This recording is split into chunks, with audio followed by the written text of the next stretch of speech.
இன்னைக்கு ஒரு உண்மையை சொல்றேன். எதற்காக எனக்கும் அதிமுகவுடைய தலைவர்களுக்கும் சண்டை? இதெல்லாம் தனிப்பட்ட வாக்கியால் பிரச்சனையா? மேடையில் நிறைய தலைவர்கள் இருக்கிறாங்க, அதிமுகவோடு கூட்டணி வேண்டும் என்று சொல்லக்கூடிய தலைவர்கள். எனக்கும் அதிமுகவுக்கும் வாக்கியால் பிரச்சனையா? நம்முடைய கூட்டணியில் இருக்கக்கூடிய தலைவர் எடப்பாடி பழனிசாமி அவர்களை தொலைபேசி மூலமா கூப்பிடுறாங்க. 2019 வாரணாசியில மோடி அவர்கள் வேட்புமனு தாக்கல் செய்ய போறாங்க. எல்லா முதலமைச்சர்களும் கூட்டணி கட்சியினுடைய முதலமைச்சர்களும் அங்க போறாங்க, நீங்களும் வாங்க நான் போலாம்.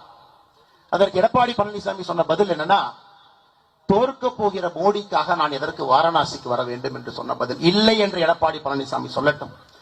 என்னுடைய தலைவனை பற்றி எப்படி எடப்பாடி பழனிசாமி என்று பேசினாரோ, மானமுள்ள அண்ணாமலை அன்றிலிருந்து கூட்டணி கட்சி தலைவராக எடப்பாடி பழனிசாமி எப்பொழுதும் நான் ஏற்றுக்கொண்டது கிடையாது.